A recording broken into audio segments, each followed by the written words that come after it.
Bonjour à tous et à toutes, je m'appelle Ulrich Nguégan, fondateur de UN Média, la télévision, fondateur de l'Institut d'art oratoire et récemment du restaurant La Petite Villageoise.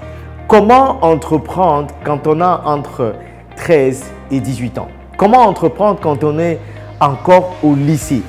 Comment construire un paradigme d'entrepreneur alors qu'on est dans un système dans lequel l'école nous forme pour devenir salarié? Il existe des mécanismes, il existe un logiciel, il existe un programme. Dans cette formation, je suis allé au cœur des lycées, parler aux lycéens, aux jeunes lycéens, dans leurs propres thèmes et leur donner les substances. Pourquoi et comment se lancer en entrepreneuriat? Pourquoi choisir un domaine, travailler dans son propre compte, travailler en tant que salarié ou se lancer en tant qu'entrepreneur? Dans cette vidéo, vous avez tous les éléments compréhensibles par le langage des jeunes, des éléments terre à terre qui leur montrent exactement comment et pourquoi entreprendre et comment faire pour se lancer en entrepreneuriat quand on est encore au lycée. Si vous souhaitez visionner cette vidéo, regardez tout de suite et ensemble, nous allons comprendre comment entreprendre quand on est lycéen. À tout de suite. Bon, ça devient intéressant. Si vous voulez mettre sur pied une entreprise, ne partez pas sur le postulat ou le besoin de créer une entreprise fun. Parce que c'est amusant. Parce que ça me plaît. Non. Il y a un jour, il y a un étudiant qui est venu en consultation un matin dans mon bureau. Et puis, il est venu me voir et me dit, mais monsieur Ulrich, je veux créer une entreprise, je veux avoir l'idée du siècle. J'ai dit, mais tu vas avoir l'idée du siècle. Mais pourquoi tu vas avoir l'idée du siècle? Mais pour gagner beaucoup d'argent. J'ai dit, mais non, ne pense pas comme ça. Ne cherche pas d'abord l'idée du siècle. Parce que si tu cherches d'abord l'idée du siècle, tu risques de te tromper, de trouver une idée, mais qui n'est pas adaptée aux problématiques de l'environnement. Il faut chercher quoi? Le problème du siècle. D'accord? Donc, une entreprise se met sur pied sur la base d'abord d'un problème qu'on a observé dans la société. OK? D'un manque, d'un problème, d'un besoin.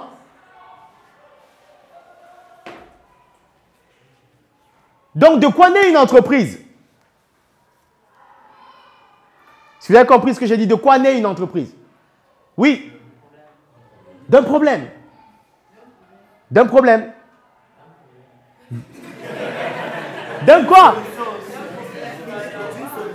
Oui, mais la solution vient après le problème ou avant? La solution vient après le problème. D'un besoin.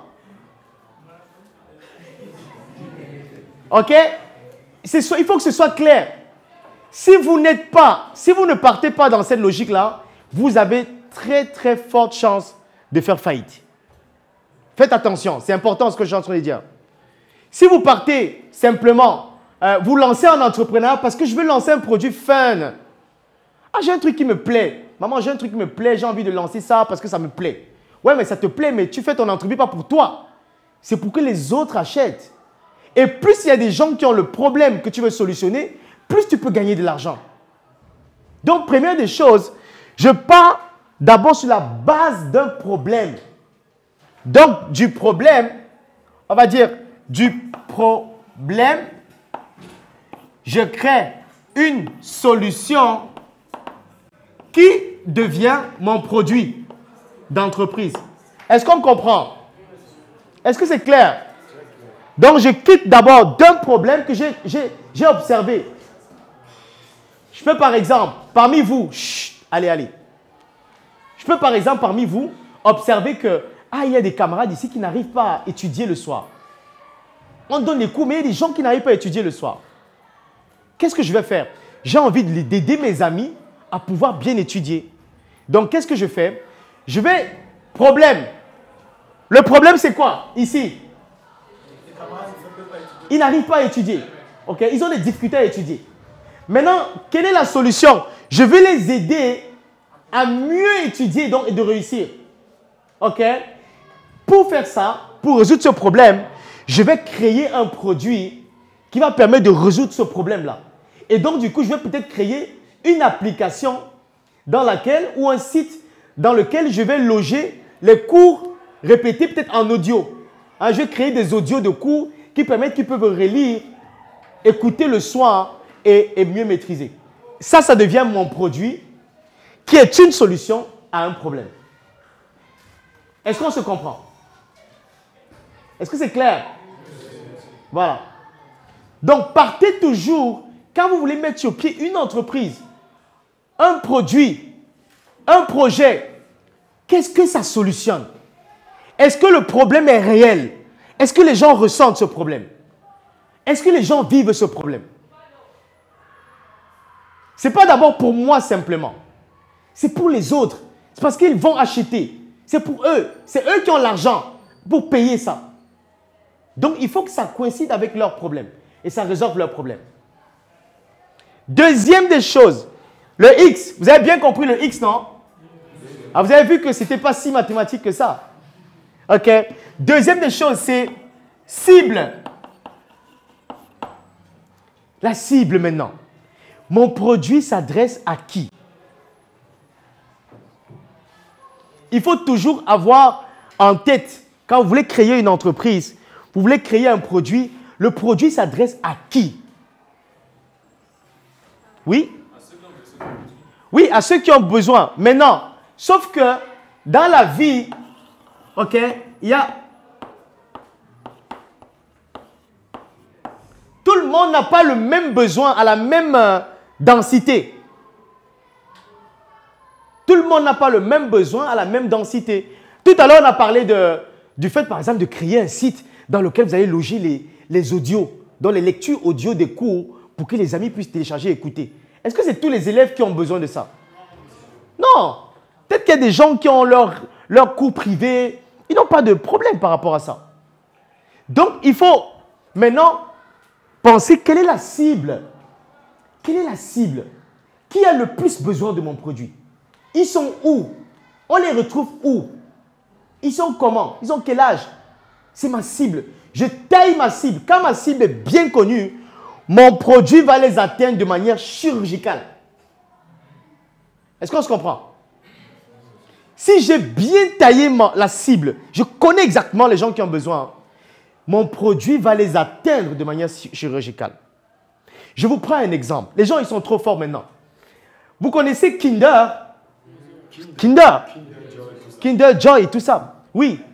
En fait, à la base, ils se sont dit, bon, ils vont créer des c'est quoi à l'intérieur? C'est des chocolats? Chocolat avec les jouets. D'accord. Donc, bon, voici ce que le gars, il fait. J'ai un produit. Mon produit, c'est le choco. Hein? Je veux vendre le chocolat. Bon. Maintenant, je vends le chocolat. J'ai envie de tailler un produit chocolat pour une cible particulière. Quelle est la cible? Les enfants. Ah, les enfants. Je vais aller plus loin. Enfants de quel âge environ? Est-ce que c'est tout le monde qui aime les Kinder?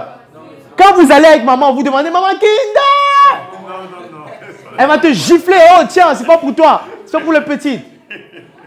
N'est-ce pas? Parce que même quand on parle d'enfant, il y a encore un âge, non? Quel âge maximum, quoi? Hein?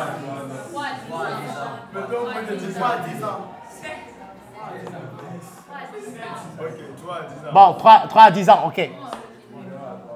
3 à 10 ans. D'accord? Donc, quand il dit « je veux vendre du chocolat », il y a plusieurs chocolats, non? Il y a les grandes tablettes, les chocolats, machin et tout ça pour les grands, chocolats noirs durs et tout ça. Maintenant, il dit « je veux tailler un produit pour une cible ». Qu'est-ce qu'il fait?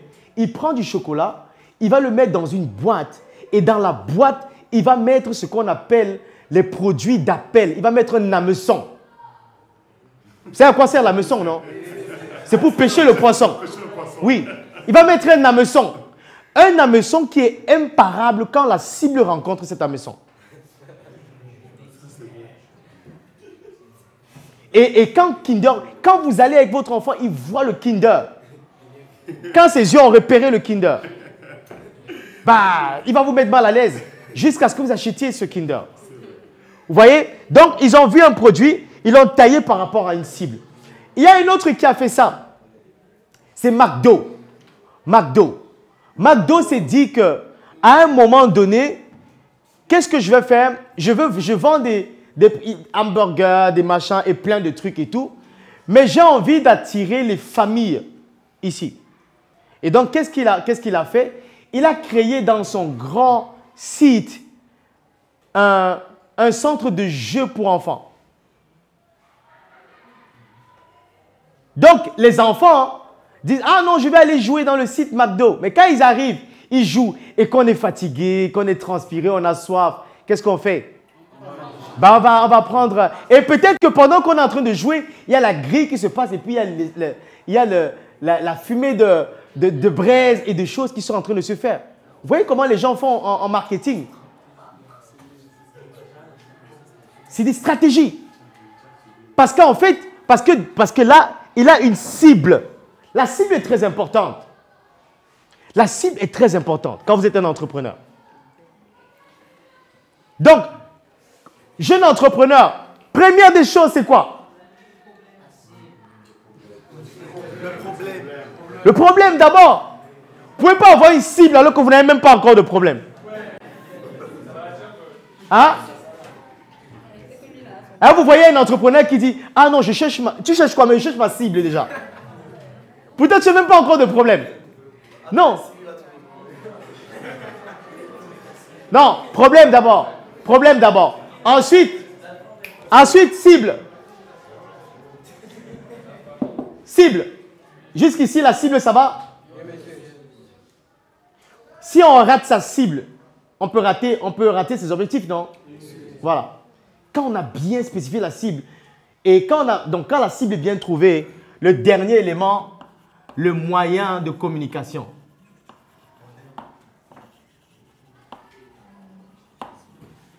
Moyen de communication. Voilà.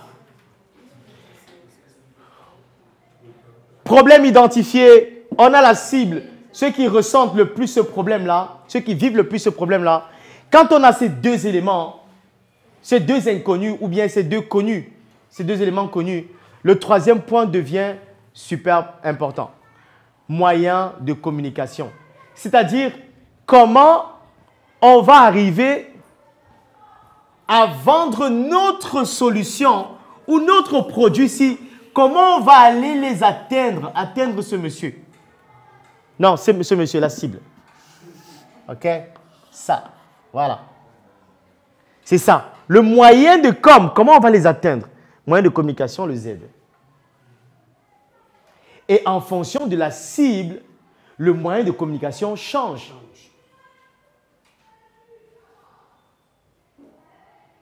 Est-ce qu'on se comprend? Petit exercice. Si je veux vendre les couches pour bébé, la cible c'est qui?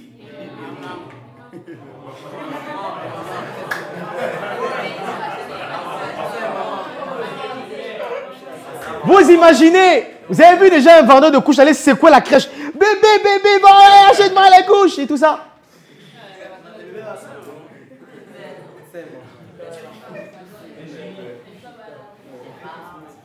Ah, la cible c'est qui? C'est les parents. Pourquoi le parent? Parce que c'est lui qui achète. Et donc ça donne, écoutez, ça nous donne deux notions importantes. Pour un produit, souvent on a l'utilisateur et l'acheteur. Non, l'utiliser. OK? Donc, il faut comprendre ces deux éléments importants. Dans certains cas, ceux qui vont utiliser le produit, la cible du produit visé, okay, ceux qui vont vraiment, les utilisateurs du produit, ne seront pas les acheteurs. Dans d'autres cas, ce sera les acheteurs. Donc, il faudra vraiment segmenter et comprendre qui est ma cible réelle. Et la cible, vraiment, c'est l'acheteur, celui qui achète le produit.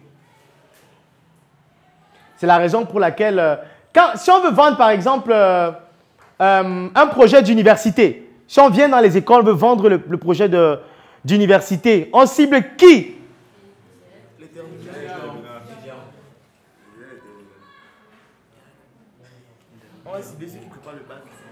Étudiants. Quoi d'autre encore? Ici, il va falloir comprendre aussi tout ce qui est aspect légal d'entreprise. OK? Vous devez comprendre, avoir des notions dans l'aspect fiscal, comptable et fiscal, les lois. OK? Dans quel type de régime vous voulez être? Est-ce que c'est un établissement? Est-ce que c'est une SARL? Est-ce que c'est quoi? Comment, dans quoi? Quel type d'entreprise vous voulez créer? Oui, bon, ça, on ne peut pas tout expliquer maintenant. On ne peut pas expliquer ça maintenant. OK? C'est les types d'entreprises, les catégories d'entreprises. Différentes catégories. OK? En fonction de la taille de l'entreprise, il y a une catégorie. Il y a les entreprises qui s'adossent sur une personne. Hein? Si le jour où vous avez un problème, on vient saisir vos biens. Il y a d'autres entreprises, catégories qui s'adossent sur un système. C'est une entreprise. Donc, ce ne sont pas les personnes, c'est l'entreprise qui paye. OK? Donc, ça aussi, c'est les éléments sur lesquels vous allez... les notions que vous devrez apprendre. Oui, quoi d'autre? J'ai vu un doigt là. Oui. Pardon? La patience. Ça, c'est aussi important. Patience. Patience, c'est ça? C'est avec C ou T. C'est ça? Oui, c'est ça. OK. Écoutez, je fais un point sur la patience. On a presque fini. Hein. Je fais un point sur la patience. Vous savez, aujourd'hui, nous sommes dans une génération où les jeunes veulent tout de suite et maintenant. Hein, la génération micro-ondes. Hein, on ne veut plus chauffer à la poêle. On veut rapidement aller, bam! Wouh! Voilà. Facile. D'accord? Mais sauf qu'en entreprise, ce n'est pas ça forcément. Pour qu'une entreprise soit rentable et durable dans le temps, ça va prendre le temps d'installer ça dans la tête des consommateurs. Ça va prendre le temps d'installer ça dans les habitudes des acheteurs, des gens. Vous allez prendre le temps. Ça peut vous prendre 1 an, 2 ans, 3 ans, 4 ans, 5 ans, souvent 10 ans. Donc, il va falloir de la patience, de l'endurance. Mais ne pas être carré. Donc, il faut analyser pourquoi ça ne marche pas, réorienter les choses, mais rester patient. Se dire qu'on va y arriver. Peut-être pas de la même manière, plusieurs méthodes, mais on va y arriver. Ça, c'est vraiment important. Alors, vous avez vu les entreprises comme Kaji. Hein? UCB, aujourd'hui, le fameux pamplemousse UCB. C'est ça, pamplemousse, vous avez vu ça, non? Ça a duré, ça a mis du temps. OK? Kaji, il a fallu du temps. Voilà. Tu vois? Donc, c'est parce que ça prend du temps. Ça va prendre du temps. Quand vous allez lancer votre entreprise, ce n'est pas du jour au lendemain que ça va forcément prendre. Vous devez avoir la patience et l'endurance. Les nerfs solides pour tenir une entreprise et la garder dans le temps.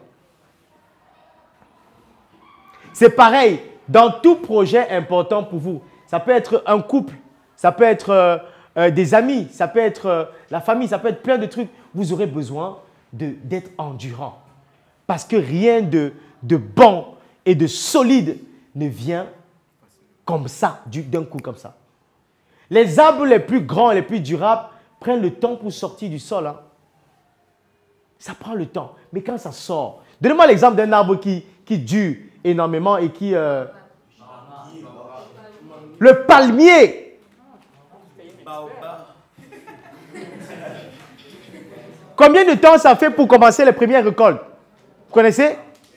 5 ans. Vous imaginez, vous plantez 1 hectare de palmier. Vous attendez 5 ans. Mais quand ça commence, c'est parti. Voilà, ça nous apprend des choses. Il faut être endurant. D'accord? Il y a quoi d'autre encore? Comme dernier point. Leadership, on va le mettre dans management. Bon, management et leadership. OK? Et leadership. Quoi d'autre encore?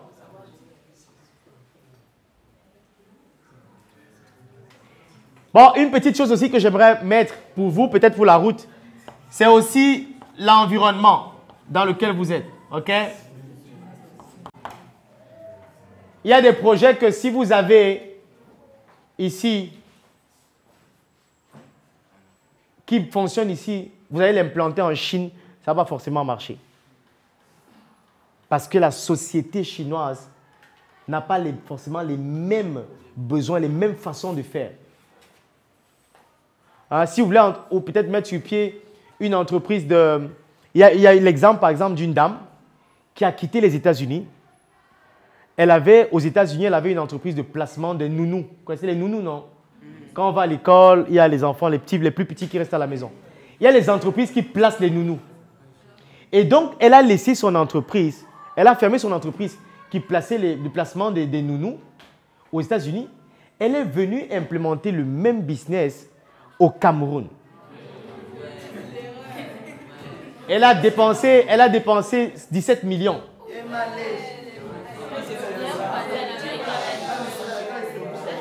Elle ne comprenait pas que là-bas aux États-Unis, on ne traite pas les nounous de la même manière qu'ici.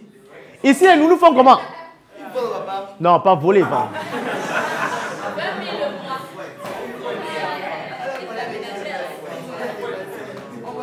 Ici, certains dorment à la maison. Donc, il y a plein de paramètres, OK, qui ont trait au côté social, sociologie. Hein, comment les gens fonctionnent ici. Les gens ne fonctionnent pas de la même manière que là-bas. Donc, vous devez comprendre aussi que votre business, en fonction de l'environnement, peut avoir des modifications. Est-ce que vous savez que même les téléphones qui sont vendus dans la zone Afrique, des fois sont différents dans certains paramètres? Est-ce que vous savez que votre Facebook que vous avez ici, il y a des paramètres que vous n'avez pas que ceux de l'Angleterre ont? Voilà. Donc, il y a beaucoup de paramètres. Certaines voitures qui sont conçues pour l'Afrique, des fois, sont tropicalisées. C'est-à-dire qu'on a mis des amortisseurs. Pourquoi? Parce que les routes. OK? Donc, en fonction de l'environnement, la notion d'environnement aussi, si vous ne maîtrisez pas ça, ça peut vous faire faillite.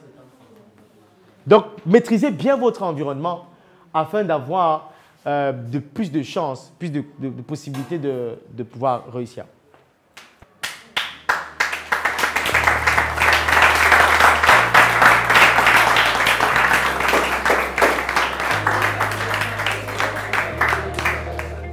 Est-ce que vous avez compris des choses de manière basique?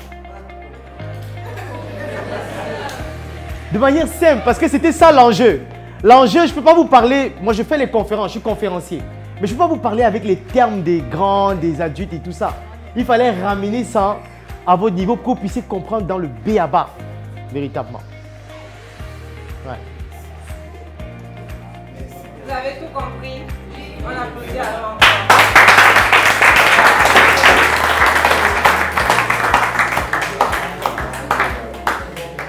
Le programme Chose Aide, ce n'est pas seulement la compétition. Ce n'est pas venir présenter votre projet, c'est d'être sûr que vous puissiez retenir toutes ces notions-là. Car elles vont vous servir plus tard, au-delà de la compétition. Donc, on ne vient pas juste... C'est pour ça qu'on a prévu 3 jours de séance de coaching, encore que même 3 jours, ce n'est pas enough. Ouais. Mais on se dit, c'est déjà un début, parce qu'avec les business clubs qui seront implantés dans vos établissements via le programme Chose Aide, on va continuer à approfondir ces sessions de coaching. Donc j'espère que vous avez pris des notes. Pour ceux qui ont une bonne mémoire, j'espère que vous avez retenu toutes ces notions-là. Parce que demain, les futurs leaders que vous êtes, ces notions, c'est le classique, c'est-à-dire il n'y a aucun entrepreneur au monde qui ne pourra faire sans ces notions-là. Rien ne s'invente. rien ne se crée, on améliore tout simplement les concepts. Et je pense que ceux qui ont prévu de faire des présentations de projets aujourd'hui, après avoir écouté cette formation, vont pouvoir améliorer avant de présenter les projets là tout de suite. Et pour la petite histoire, le programme Chouzet, le comité d'organisation du programme Chouzet via moi, Country Manager, on n'avait jamais eu de rapprochement avec M. Ulrich Gegan. Je suis simplement allée sur son profil Facebook et je lui ai envoyé un message sur Messenger où je me suis présentée et en 2 petits paragraphes, je lui ai présenté la vision derrière le concept Chouzet. Je tiens à le mentionner là maintenant parce que à peine j'ai fait ce paragraphe, non seulement il m'a répondu, je ne m'y attendais pas vu son agenda très chargé, et il m'a dit j'achète. Parce que ça rentre dans la ligne de mes principes, ça rentre dans la ligne de ce que je fais au quotidien en termes de coaching pour les jeunes entrepreneurs et que même les élèves ou encore les étudiants font partie de ma cible parce que j'ai une expérience à leur partager. Et donc quand il m'a répondu, je me suis dit waouh, ces jeunes qui vont être coachés ont de la chance et ça m'a fait comprendre une chose, rien n'est une barrière. Imaginez une seule seconde que je m'étais dit, Monsieur Ulrich Gegan est inapprochable. Je me serais mise une barrière. Je n'aurais pas eu l'audace de lui envoyer un message par Facebook alors qu'il ne me connaît pas. On se rencontre physiquement aujourd'hui pour la première fois. Ouais.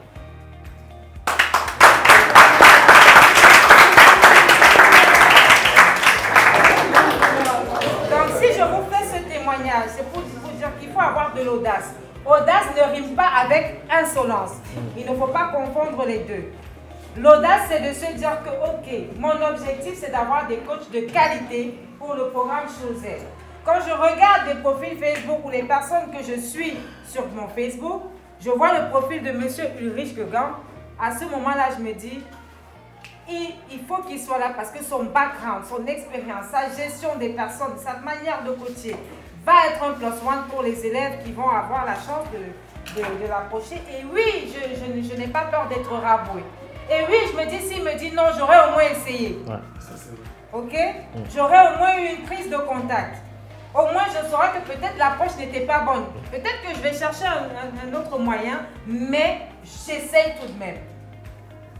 Et si ça ne marche pas, peut-être qu'en me répondant, il va me donner d'autres axes, ou il va me dire l'année prochaine, comme ça a été le cas avec certains coachs.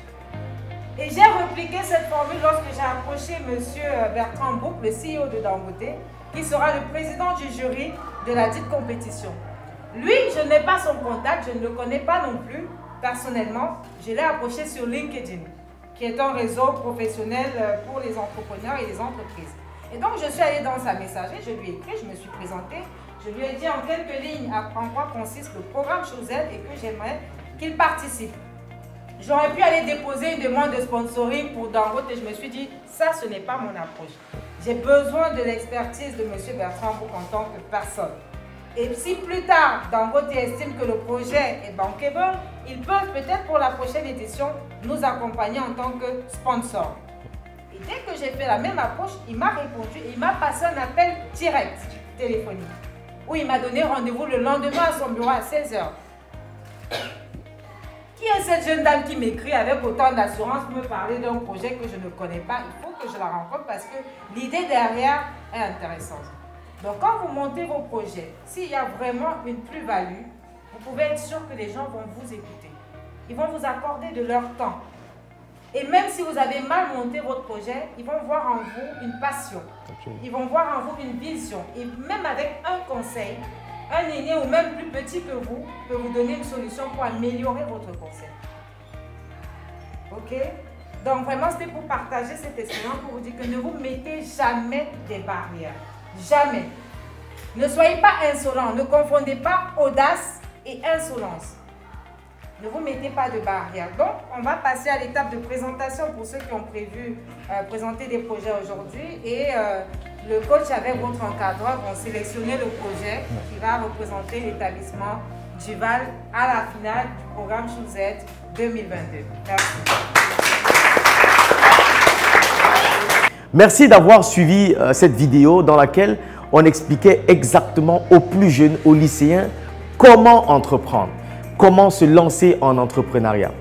Et comme cette vidéo, nous avons mis sur pied depuis pratiquement 6 ans un ensemble de formations, près de 600 heures de formation, près de 20 formations en entrepreneuriat, en finances personnelles, en art oratoire, en stratégie de manipulation, en communication, gestion du personnel, en plein de domaines pour permettre à ces jeunes-là de pouvoir exceller, de pouvoir créer un paradigme d'entrepreneur avant même d'être effectivement dans le monde professionnel.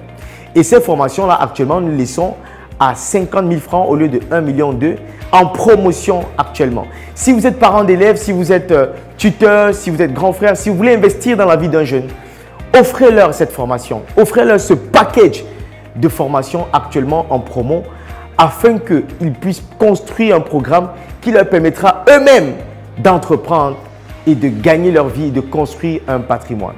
Merci encore et rendez-vous dans les formations.